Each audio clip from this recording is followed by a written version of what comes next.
안녕하세요. 저는 경기도에 사는 30대 초중반 여성입니다. 여러분은 이번 여름에 맛있는 수박 많이 드셨어요? 저는 올해 여름도 수박을 엄청나게 많이 썰었습니다. 수박이 맛있어도 껍질 때문에 손이 안 간다는 분들 많으시더라고요. 어렸을 때는 엄마께서 수박 손질해서 냉장고 넣어두시곤 했는데 그게 바로 자식 사랑하는 마음이셨겠죠? 저는 그런 마음으로 열심히 맛있는 과일을 고르고 세척하고 다듬어서 판매하고 있는 과일 도시락 가게 사장입니다.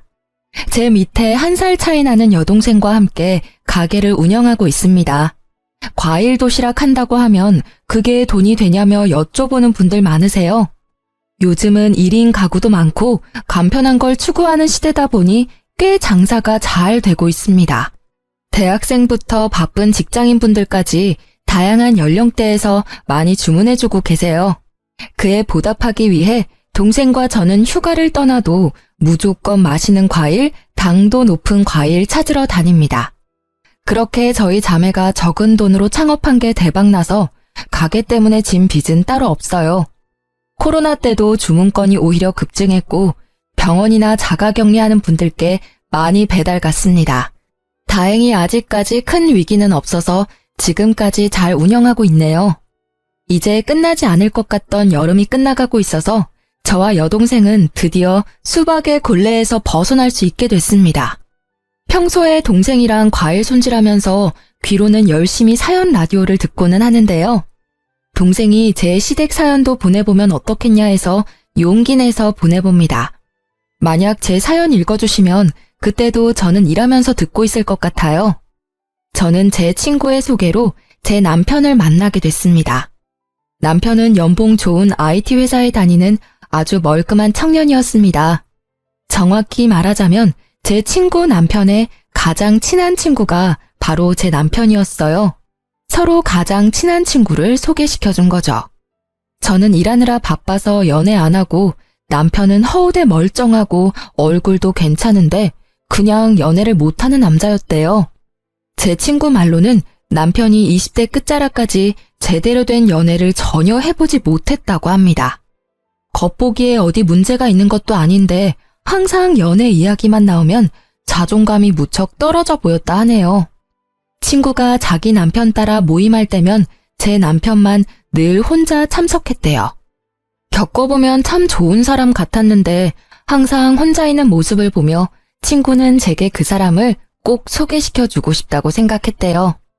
저는 혹시라도 그 사람이 어디 모자란 사람이 아닐까 걱정도 했는데요. 아무렴 친구가 그런 사람을 제게 소개해줄 리 없다 생각하고 소개팅에 속는 셈 치고 나가봤습니다. 처음 만났을 때 남편은 저와 눈을 잘 못 마주치더군요. 완전 쑥맥이구나 싶었는데 두 번째 만남에서는 낯가리는 게 없어졌는지 말도 잘하고 유쾌했습니다. 저는 단도직입적으로 남편에게 물었어요. 성원 씨는 왜 그동안 연애를 못했어요? 혹시 저처럼 일 중독인가요? 농담인 거 아시죠? 저의 농담 섞인 물음에 남편은 당황한 얼굴이 역력했어요. 그러다 제게 솔직히 털어놓더군요. 사실 저희 엄마께서 좀 많이 극성이세요. 그때 남편의 얼굴에 들이우는 그림자를 보며 뭔가 저만의 사정이 있구나 싶었어요. 전혀 마마보이로는 안 보였으니 저는 차분히 이야기를 들어보기로 했습니다. 남편이 평범하게 연애를 시작하려고 하면 그럴 때마다 어떻게 어머니께서 아시고는 상대방 여자를 알아내 둘 사이를 회방 놓았다고 합니다. 어머니 본인이 검증한 사람 아니고서는 절대 집안에 못 들이신다고요. 대신 어머니께서 교회에 있는 참한 처자 연결시켜준다고 항상 소개해 주셨다네요. 그렇게 만난 사람들은 이성적으로 끌리지도 않고 서로 마음에 안 들어서 연애를 그냥 포기했다고 말하는 남편이었습니다. 그 사정이 짠하기도 하지만 이런 사람과 만약 결혼한다고 상상하니 조금 암담하더군요. 게다가 저는 기독교인도 아니었습니다. 아들에게도 감당하기 힘든 어머니인데 며느리에게는 얼마나 버거울까 싶었어요. 그래서 저는 조금 속물 같아도 어쩔 수 없이 제 미래를 위해 남편을 멀리했습니다. 그런데 이상하게 남편의 얼굴이 계속 생각나더군요. 이건 뭐 상사병도 아니고 일하다가도 매번 그 사람 얼굴이 아른거려서 아주 혼났습니다. 제가 남편에게 정중하게 거절의 의사를 밝혔지만 남편은 답장이 없어도 포기하지 않고 연락을 계속하더라고요. 날씨가 좋은데 산책이라도 가지 않겠냐는 그런 말들을 보면서 어느 순간 저 또한 마음이 열렸습니다. 가끔 만나서 밥 한 끼 먹고 영화 한 편 보고 그러다 자연스럽게 정이 붙었어요. 남편을 만나볼수록 너무 착하고 선한 사람이란 걸 알게 됐습니다. 경제관념도 뚜렷했고 직업도 괜찮았고 성품까지 괜찮은 남편이었기에 두 눈 질끔 감고 딱 남편만 보고 저는 결혼을 결심했습니다. 결혼 전 예비 시모를 극복한다면 결혼 후에는 뭐 어렵겠냐며 제가 조금 오만했었죠. 엄마께서는 어려운 길 사서 간다고 걱정하시고 말리시다가 남편 만나보시곤 너무 괜찮은 청년이라며 꽉 잡으라고 응원도 해주셨어요. 철저하게 연애 사실을 숨긴 남편이 결혼한다고 집에 선언하자 예비 시모께서는 뒤집어졌다 합니다. 어떻게 나 몰래 연애질을 했냐고 아주 분하시다고 길길이 날뛰셨대요. 주눅든 남편에게 이야기를 듣고 저도 그제서야 겁이 나더군요. 제가 이 사람을 얼마나 사랑하면 안 해도 되는 모험을 하고 있구나 싶었어요. 예비 시댁에 인사드리러 갈 때는 정말 단단히 마음을 먹어야 했어요. 남편은 결혼 약속한 제가 어머니 때문에 도망이라도 갈까봐 계속 안절부절해 했습니다. 저는 그런 남편을 안심시키고 스스로 마인드 컨트롤했고요. 어떤 상황이 일어나도 놀라지 말자, 겁먹지 말자. 이 두 가지만 생각하고 예비 시댁에 인사를 드리러 갔습니다. 당시에는 무슨 담력 테스트라도 하는 기분이었어요. 지금에서야 웃으며 이야기할 수 있네요. 그때는 정말 심각했습니다. 어머니, 좋았어요. 어머님, 안녕하세요. 처음 뵙겠습니다. 예비 시모는 남편을 한번 휙 노려보시더니 이내 제게 말씀하셨어요. 그래요. 종교는 있고? 아, 어머님, 저는 무교입니다. 아, 부모님께서는? 어머니께서 불자세요. 아버지는 저처럼 무종교이시고요. 이래서 내가 교회에서 짝 만나야 한다고 한 거야. 모태신앙에 독실한 크리스천 자매님들 두고 지금 성원이 너 뭐 하는 거니? 더 들어볼 필요도 없다. 엄마, 제가 말씀드려서 이미 알고 계셨잖아요. 이러실 거면 식사는 왜 하러 오라고 초대하셨어요? 성원 씨, 침착해. 저는 눈물이 그렁그렁한 남편을 진정시키고 말했습니다. 어머님, 성원 씨랑 저 서로 많이 사랑하고 있습니다. 이왕 여기까지 초대해 주셨으니까 조금만 예쁘게 봐주시면 안 될까요? 종교랑 무관하게 저 평생 모난 행동 하지 않고 올바르게 살았어요. 그래요? 뭐 그럼 초대했으니 맛있는 음식이라도 대접해야지. 배고프니 먹으면서 마저 이야기하자. 예비 시모는 벼란간 코웃음을 치며 갑자기 부엌에서 봉투를 들고 와서 식탁에 거칠게 내려놓았습니다. 영수증이 붙은 봉지를 보니 딱 봐도 배달 음식이었어요. 어머니, 배달시키셨어요? 아, 저희 같이 처음 인사드리는 자리인데 제가 밖에서 모시겠다고 했을 때 거절하시더니 도대체 왜 이러세요? 내가 뭘? 아가씨, 내가 배달 음식 시켜서 기분 나빠? 저는 그때 남편을 꼭 붙잡고 괜찮다며 등을 다독였습니다. 집에 초대해놓고 배달 음식 시켜놓고 기다린 예비 시모, 여러분이 보시기엔 어떠신가요? 머저리같이 거기서 또 먹었냐고 저는 엄마께 등짝을 맞기는 했어요. 하지만 기싸움하는 예비 시모께 지고 싶지는 않더라고요. 이대로 포기하면 제가 사랑하는 사람이 평생 이 굴레에서 벗어날 수 없겠구나 싶었거든요. 남편이 워낙 순한 사람이고 어렸을 때부터 엄한 어머님께 혼나면서 자라서 그런지 어머님 호통에 몸부터 굳더라고요. 상원 씨, 나 괜찮아. 냄새가 좋네요, 어머님. 땡땡 갈비찜이네요. 저 여기 갈비찜 되게 좋아해요. 배달이든 아니든 뭐가 중요해요? 어머님께서 직접 저 생각해서 메뉴 고르고 주문하신 건데. 맛있게 잘 먹겠습니다.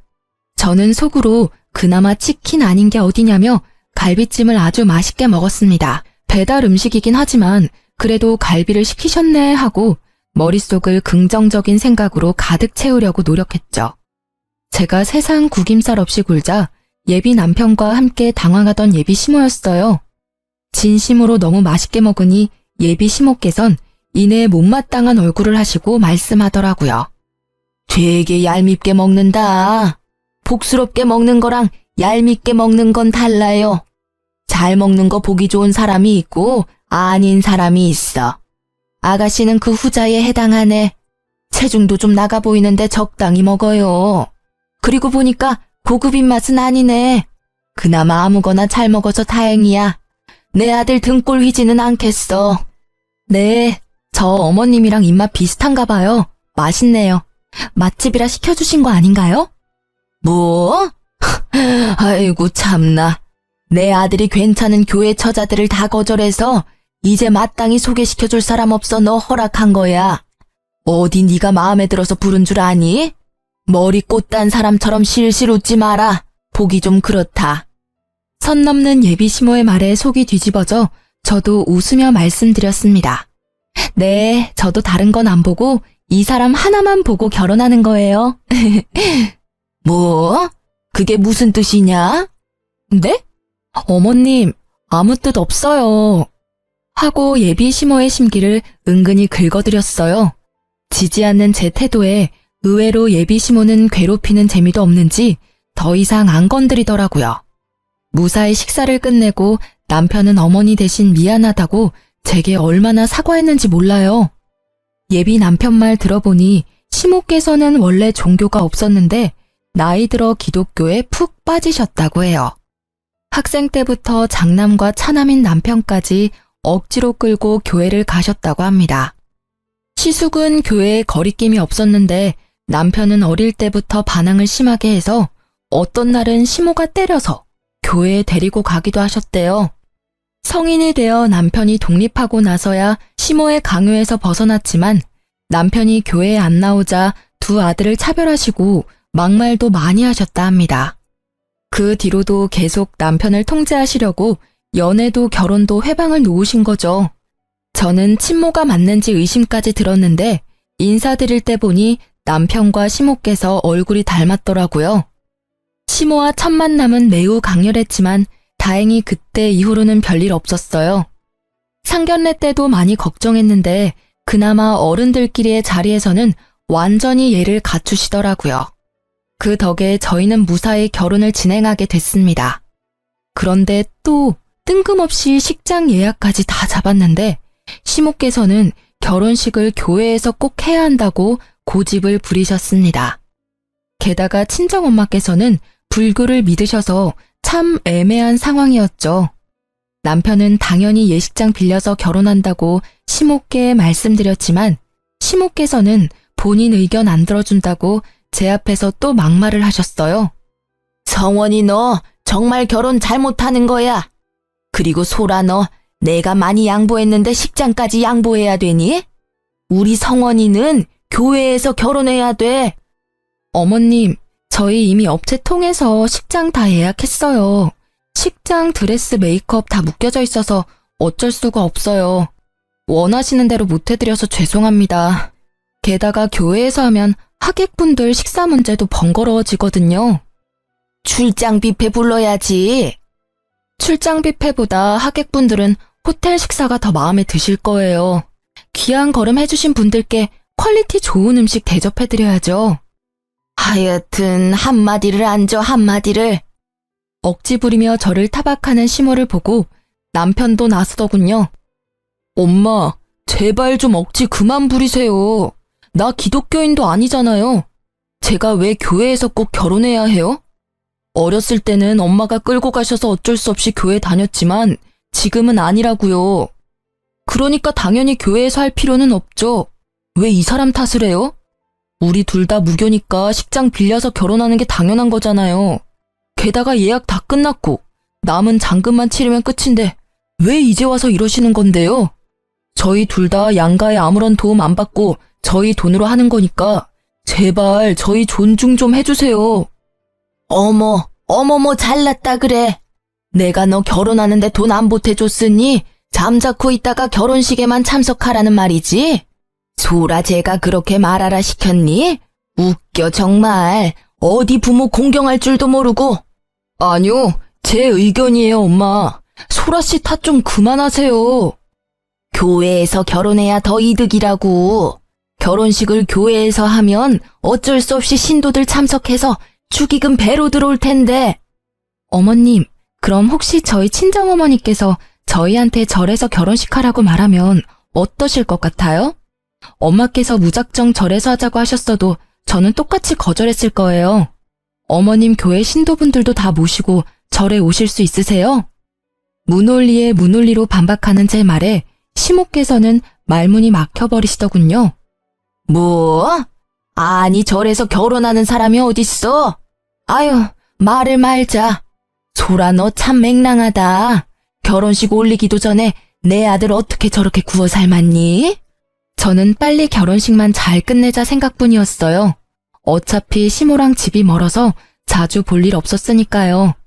그리고 어렸을 때 트라우마를 이겨내고 저를 위해서 시모께 대신 화내주고 목소리를 내는 남편의 태도 보고 저는 더 안심하고 결혼을 하게 됐습니다. 그런데 결혼하자마자 시모는 또 종교를 빌미를 삼아 저를 괴롭히더군요. 어머님과 시숙네 가족들은 기독교인이 차남이 제사를 다 지내야 한다며 저를 부르셔서 제사 음식 마련을 하셨죠. 애초에 기독교인이면서 제사를 꼭 지내겠다는 마음이 좀 저로서는 이해가 안 됐습니다. 그럼에도 불구하고 저는 어머님께 시달릴 거 예상하면서도 결혼 후 첫 제사이니 도와드리러 간 거였어요. 시부께서도 돌아가신 지 얼마 안 됐으니 정말 남편 생각해서 갔던 거였죠. 시댁에는 어머님과 형님이 계셨어요. 그런데 다 같이 음식을 하고 서로 돕는 게 아니라 두 분이 제게만 음식을 시키시더라고요. 우리 큰 며느리 새벽부터 나 따라다니면서 장 보느라 고생했다. 둘째 너는 첫째한테 고마워해야 돼. 네가 할 일까지 다 했잖니. 형님 감사합니다. 그 시간에 저희 가게에 과일 들어오는 시간이라 시간 뺄 수가 없었어요. 동서, 가게에 신경 쓰는 만큼 시댁에도 신경을 써야지. 사람 좋아 보이던 형님은 시숙이 없다고 완전히 다른 사람 같았어요. 첫째야, 너는 나랑 과일 좀 먹으면서 이야기 좀 하자. 아침 먹고 나니 입이 텁텁해. 네, 어머님. 제가 복숭아 깎아올게요. 형님과 시모는 제가 가게에서 가져온 과일들을 둘이서만 먹으면서 제게는 일만 시키시더라고요. 과일 잘 먹겠다는 말 한마디 없이요. 장 보는 것도 일이니 그거 못 도와드려서 죽을 죄를 지었네요. 하며 속으로 투덜거렸지만 저는 겉으로는 티 안 내고 열심히 전을 부쳤습니다. 전만 부쳤을까요?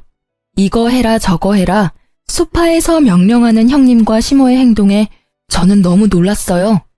남편이 있을 때야 저도 시모께 지지 않으려 말대꾸했지만 남편 없는 곳에서는 혼자라서 뭐라 말대꾸도 잘 못했거든요. 그땐 더 어리기도 했고 저만 외톨이인 그 상황이 좀 무서웠어요. 알겠다고 웃다가 저는 미소도 말도 잃고 묵묵히 일했습니다.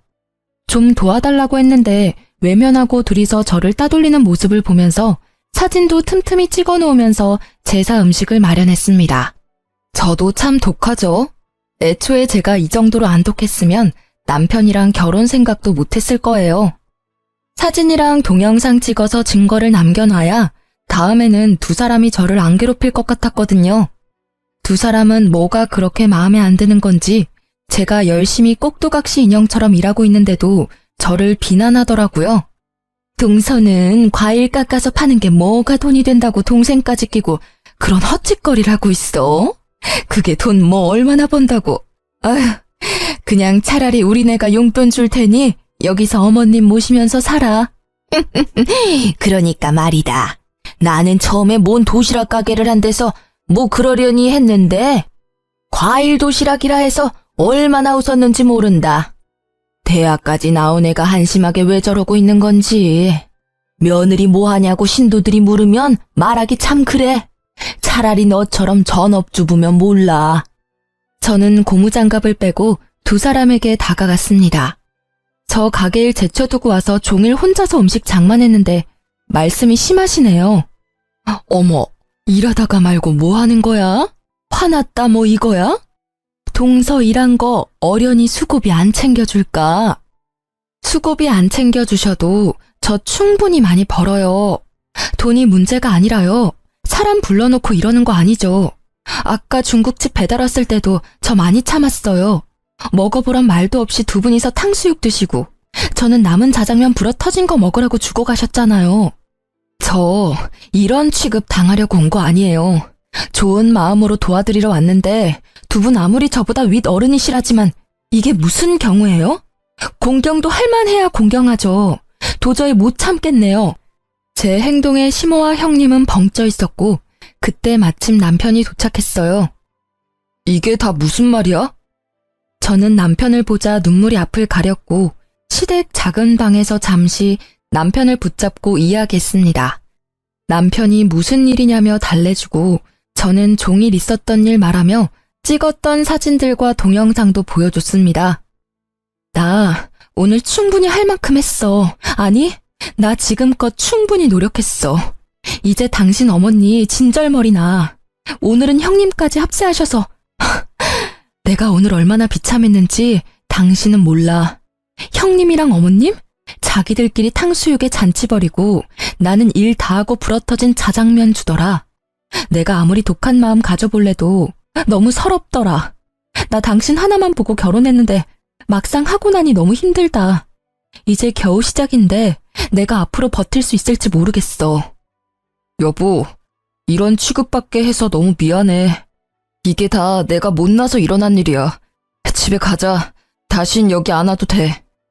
남편은 제 손을 잡고 작은 방에서 나와 시댁 거실 중앙에 섰습니다. 남편이 뭐라 말하기도 전에 시모가 먼저 말을 꺼냈습니다. 또 저 건방지다고 할 줄 알았는데 이번엔 또 다르게 저를 골리시더라고요. 우리 작은 며느리 손맛이 아주 좋아. 성원이 넌 결혼 잘했다. 앞으로는 소라가 전적으로 오늘처럼 시댁 제사, 시댁 행사 음식하면 되겠어. 저는 앞치마를 벗어던지고 말했어요. 온 가족이 함께하는 것도 아니고 어떻게 막내 며느리한테 일을 다 떠넘기실 생각만 하세요? 어머님 정말 실망이에요. 이 정도일 줄은 몰랐습니다. 저 이제 어머님이랑 잘 지내보려고 노력 안 할 거예요. 아니, 저 대드는 것 좀 봐라. 저 맹랑한 것. 기분 안 상한 척 늘 빙구처럼 실실 웃더니 이제야 본색을 드러내네. 성원아, 너도 봤지? 남편은 그런 시모를 쳐다보지도 않은 채 외면하며 말했습니다. 오늘부로 저 이 집 사람 아닙니다. 딱 이 한마디만 했을 뿐인데 남편의 선언에 시모는 뒷목을 잡으면서 쓰러지는 신용을 하더라고요. 남편에게 불쌍한 척했지만 남편은 냉정하게 굴었습니다. 이 사람 종처럼 부려먹으니까 이제 속이 시원하세요? 저 다신 이 집에 안 와요. 어머니, 이제 이렇게 부를 일도 없어요. 다신 제 얼굴 볼 생각하지 마세요. 그리고 형수님, 결혼 막 하셨을 때 제가 옆에서 얼마나 도와드렸어요. 저 생각해서라도 이 사람한테 그러시면 안 됐죠. 아유, 서방님, 저는 동서가 미워서 그런 게 아니라 어머님께서 그러시자 하시니 뜻을 따른 것뿐이에요. 악의는 없었어요. 넌 지금 내 편을 들어야지. 말을 그런 식으로 하면 어떡해? 어머님, 그게 아니라. 다들 이렇게 서서 뭐 하세요?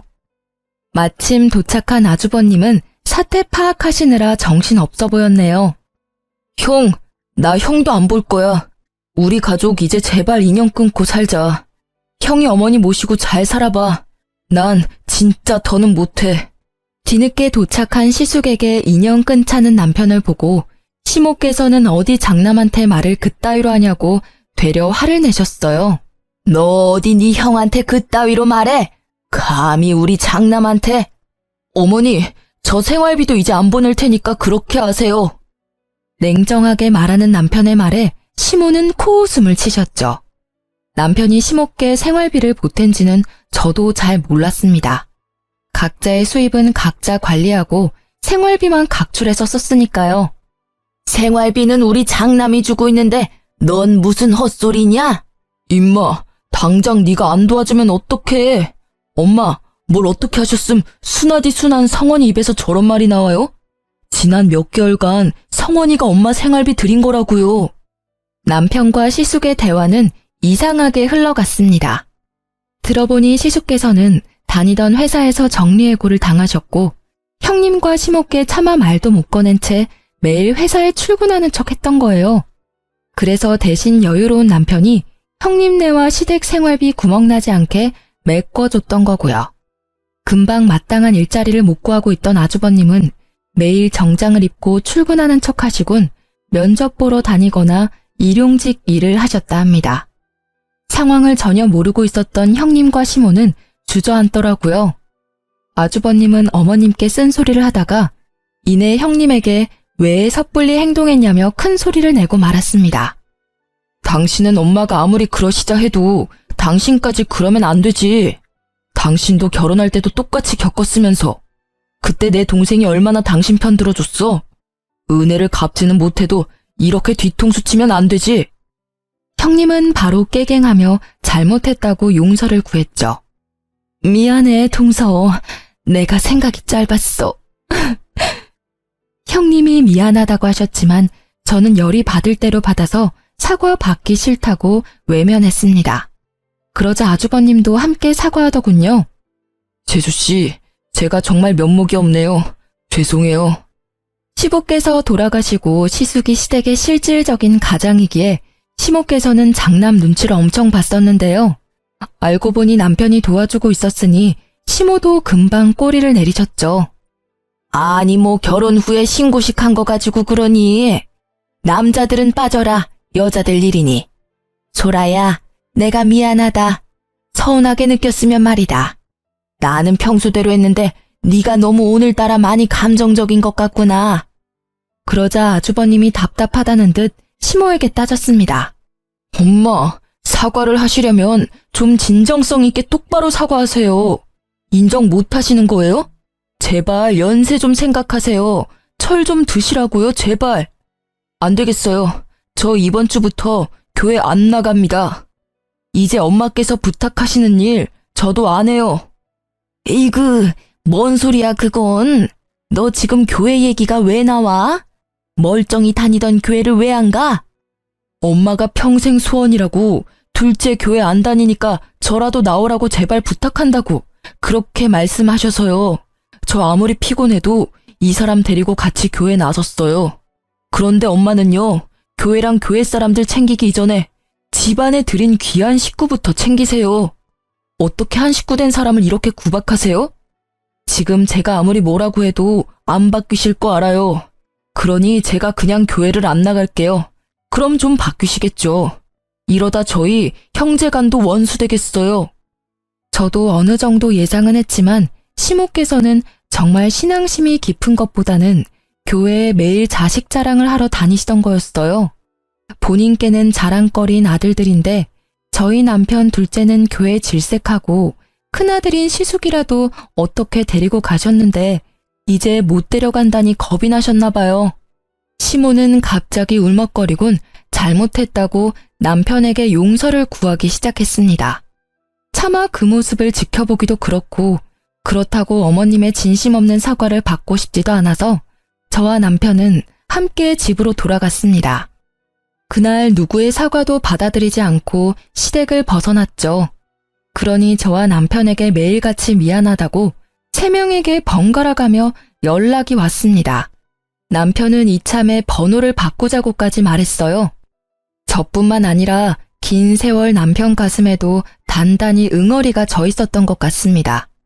그렇게 연락을 끊고 지내니 회복은 빠르게 되더군요. 저와 남편은 굳이 그날 일과 시댁 관련 일은 서로 말 꺼내지 않았어요. 그런데 어느 날 가게에서 찾아온 시숙과 형님, 그리고 시모를 보는데 그날 기억이 떠오르면서 트라우마가 생길 것 같더군요. 다행히 가게에는 저보다 더 기센 여동생이 함께 있었습니다. 안녕하세요. 어머, 다들 갑자기 어쩐 일이세요? 제 동생은 이미 제게 들어 사정을 다 알고 있었지만 밝은 얼굴로 시댁 식구들께 인사했고 저는 인사도 하지 않은 채 조용히 과일을 세척하고 있었습니다. 이 나이 먹고 내가 며느리한테 사과하러 여기까지 왔어요. 그런데 아무리 서운하다 해도 어른이 왔는데 눈길도 안 주고 인사도 안 하네요. 여전히 말을 밉게 하는 시모와 옆에서 눈치만 보고 있는 형님 대신 아주버님이 한마디 하셨어요. 사과하러 왔는데 엄마 여기서도 심술 부릴 거예요? 아, 그래, 사과하자고. 얼른 하고 가자고. 그러자 제 동생은 별안간 웃음이 빵 터져서 웃었어요. 사돈 처녀는 뭐가 그렇게 웃겨서 어른 두고 그렇게 웃음이 터졌어요? 어머, 죄송해요. 제 가게에서 제가 웃는 것도 맘대로 못 웃는 거죠? 사과하시러 오신 건 맞으세요?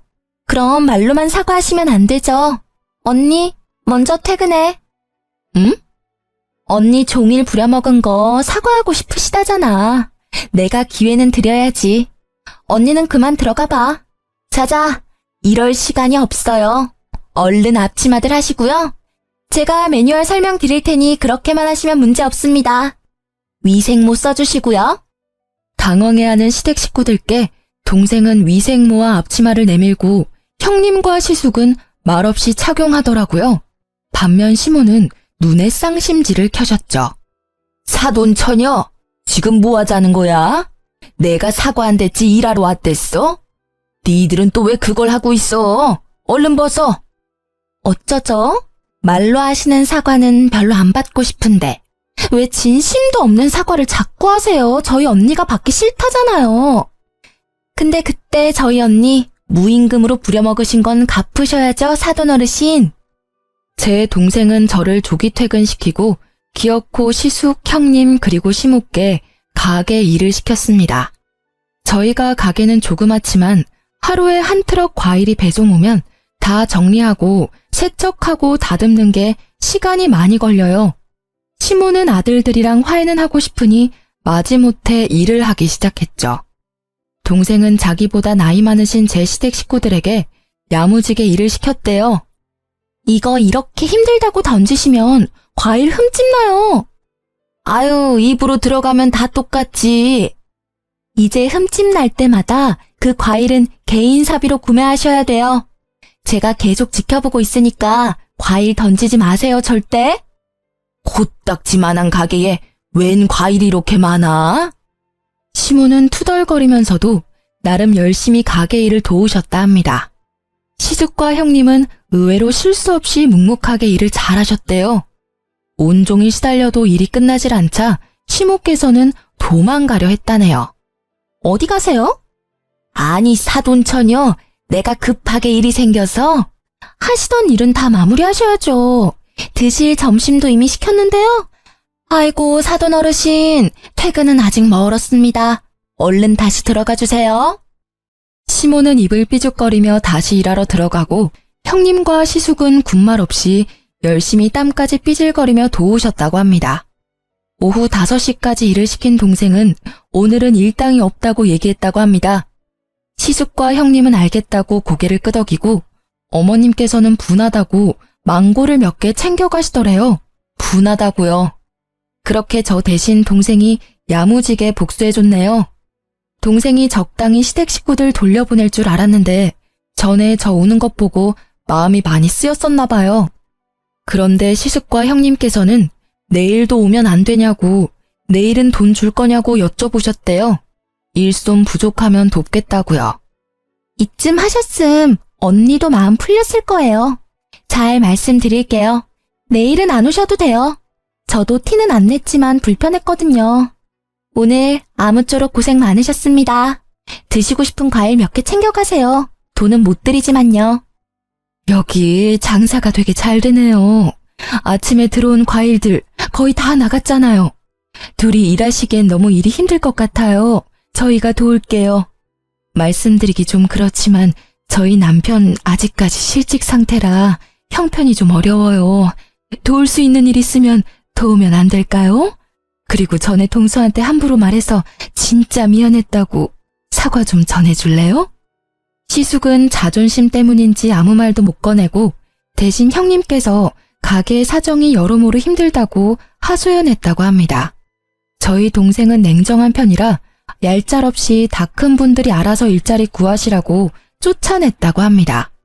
동생도 형님이 이때까지 제 욕을 어떻게 했는지 저를 통해 다 들었으니까요. 갑자기 장사 잘 되는 거 보고 혹해서 태도 바뀌는 게 아닐 것 같겠죠. 다음 날도 또 찾아와서 일하셔도 돈 못 준다 하니 형님 내외는 돈을 주지 않아도 되니 일만 시켜달라고 넙죽 엎드리더라고요. 저는 깜짝 놀라 이러들 나시라고 했죠. 왜 이러시는 거예요? 저 마음 정말 불편해요. 재수씨, 저희 일 좀 가르쳐주면 안 돼요?